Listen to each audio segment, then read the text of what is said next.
ഓപ്പോയുടെ Oppo find X8 Pro എന്ന പുതിയൊരു smart phone launch ചെയ്യാൻ പോകുന്നുണ്ട്. ഈ ഒരു ഫോണിൻ്റെ ലോഞ്ച് ഡേറ്റ് ഇപ്പോൾ ഒഫീഷ്യലായിട്ട് കൺഫേം ആയിട്ടുണ്ട്. ഫീച്ചേഴ്സിനെ പറ്റിയിട്ടുള്ള പല കാര്യങ്ങളും ഇപ്പോൾ അറിയാനും കഴിഞ്ഞിട്ടുണ്ട്.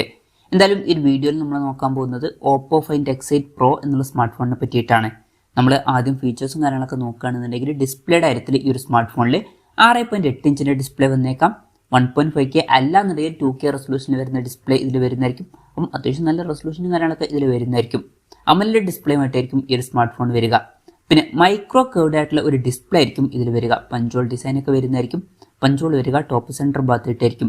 പിന്നെ 3840 ഹെർട്സിൻ്റെ PWM ഡിമ്മിംഗ് പോലുള്ള ഫീച്ചേഴ്സും കാര്യങ്ങളൊക്കെ ഇതിൽ സപ്പോർട്ട് ചെയ്യുന്നതായിരിക്കും. അപ്പം അത്യാവശ്യം നല്ല ഡിസ്പ്ലേ ഫീച്ചേഴ്സും കാര്യങ്ങളൊക്കെ ഈ ഫോണിൽ വരുന്നതായിരിക്കും. In display finger print sensor ഇതിൽ വരും. പ്രോസസ്സറിൻ്റെ കാര്യം പറയുകയാണെന്നുണ്ടെങ്കിൽ mediatek dimensity 9400 എന്നുള്ള പ്രോസസ്സറുമായിട്ടായിരിക്കും ഈ ഒരു സ്മാർട്ട് ഫോൺ വരിക. ഇത് മീഡിയാടെക്കിൻ്റെ ഏറ്റവും ലേറ്റസ്റ്റ് ആയിട്ട് അനൗൺസ് ചെയ്തിട്ടുള്ള ഫ്ലാഗ്ഷിപ്പ് പ്രോസസ്സറാണ്. ബെസ്റ്റ് ആയിട്ടുള്ള പെർഫോമൻസിന് ഇതിൽ വരുന്നതായിരിക്കും. മികച്ച AnTuTu സ്കോറും കാര്യങ്ങളൊക്കെ ഇതിൽ വരും. എന്തായാലും മികച്ചൊരു പെർഫോമൻസ് തന്നെ നമുക്ക് എക്സ്പെക്ട് ചെയ്യാം. 5G സപ്പോർട്ടും കാര്യങ്ങളൊക്കെ ഇതിൽ വരുന്നതായിരിക്കും.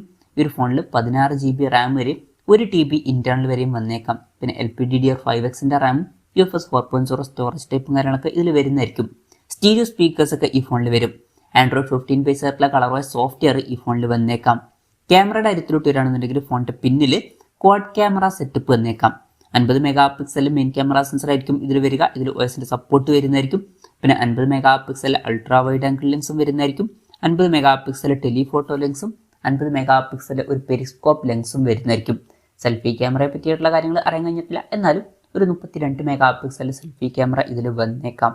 അപ്പം ഓൺ പേപ്പർ വളരെ മികച്ചൊരു ക്യാമറ സ്പെസിഫിക്കേഷനും കാര്യങ്ങളൊക്കെ ഈ ഫോണിൽ വരുന്നതായിരിക്കും. അതുമാത്രമല്ല ഓപ്പോയുടെ ഫൈൻഡ് X സീരീസിൽ വരുന്ന ഫോണുകളിൽ വളരെ മികച്ച ക്യാമറ പെർഫോമൻസും വരാറുണ്ട്.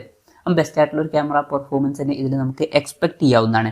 ബാറ്ററിയുടെ കാര്യത്തിൽ 5800 mAhന്റെ ബാറ്ററി വരുന്നതായിരിക്കും. അപ്പോൾ നല്ലൊരു ബാറ്ററി കപ്പാസിറ്റി ഇതിൽ വരും. അതുമാത്രമല്ല 80 വാട്ടിൻ്റെ ഫാസ്റ്റ് ചാർജിങ് സപ്പോർട്ടും വരുന്നതായിരിക്കും. 50 വാട്ടിൻ്റെ വയർലെസ് ചാർജിങ് സപ്പോർട്ടും വരുന്നതായിരിക്കും. മികച്ചൊരു വയർലെസ് ചാർജിങ് സപ്പോർട്ടും ഇതിൽ വരും. പിന്നെ Type-C ചാർജിങ് പോർട്ടുമായിട്ടായിരിക്കും ഈ ഒരു സ്മാർട്ട് ഫോൺ വരിക. മികച്ചൊരു ബാറ്ററി സെറ്റപ്പും ഇതിൽ വരുന്നതായിരിക്കും. അപ്പം ഇതൊക്കെയാണ് ഫീച്ചേഴ്സിനെ പറ്റി പറയാനുള്ള കാര്യങ്ങൾ.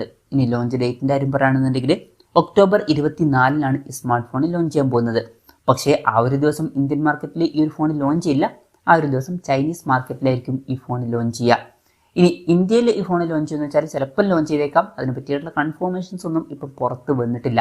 ഇന്ത്യയിലെ ലോഞ്ച് ഡേറ്റിനെ പറ്റിയിട്ടുള്ള ന്യൂസുകളൊക്കെ വരികയാണെന്നുണ്ടെങ്കിൽ അതിനെ പറ്റിയിട്ടുള്ള വീഡിയോസൊക്കെ നമ്മൾ ചെയ്യുന്നതായിരിക്കും. അപ്പം അതുപോലുള്ള വീഡിയോസ് കാണാൻ താല്പര്യമുണ്ടെന്നുണ്ടെങ്കിൽ ഈ ചാനൽ സബ്സ്ക്രൈബ് ചെയ്യാവുന്നതാണ്. പിന്നെ വിലയുടെ കാര്യം പറയുകയാണെന്നുണ്ടെങ്കിൽ അതിനെ പറ്റിയിട്ടുള്ള കാര്യങ്ങൾ ഇപ്പം പറയാൻ കഴിഞ്ഞിട്ടില്ല. എന്നാലും ഫ്ലാഗ്ഷിപ്പ് ലെവലിൽ വരുന്ന ഫോണാണ്. അതുകൊണ്ട് തന്നെ അത്യാവശ്യം കൂടിയൊരു പ്രൈസിംഗിൽ തന്നെയായിരിക്കും ഈ ഫോൺ ലോഞ്ച് ചെയ്യുക. നമുക്ക് 1 ലക്ഷം രൂപ പ്രൈസ് റേഞ്ചിലൊക്കെ ആയിട്ട് ഈ ഫോൺ എക്സ്പെക്ട് ചെയ്യാവുന്നതാണ്. എന്തായാലും കൺഫർമേഷൻസ് ഒന്നുമില്ല, ജസ്റ്റ് നമ്മുടെ എക്സ്പെക്ടേഷൻ പറഞ്ഞു എന്നേ ഉള്ളൂ. എന്തായാലും ഓപ്പോയുടെ ഫൈൻഡ് X8 Pro എന്ന പുതിയൊരു സ്മാർട്ട് ഫോൺ ലോഞ്ച് ചെയ്യാൻ പോകുന്നുണ്ട്. ഈ ഒരു ഫോണിനെ പറ്റിയിട്ടുള്ള നിങ്ങളുടെ അഭിപ്രായം ജസ്റ്റ് ഒന്ന് കമൻറ്റ് ചെയ്യുക. അതുപോലെ തന്നെ ഈ ഒരു സ്മാർട്ട് ഫോൺ ഇന്ത്യൻ മാർക്കറ്റിൽ നിങ്ങൾ ഏത് പ്രൈസിങ്ങിലാണ് എക്സ്പെക്ട് ചെയ്യുന്നത് എന്നുള്ള കാര്യം കൂടി ജസ്റ്റ് ഒന്ന് കമൻറ്റ് ചെയ്യുക.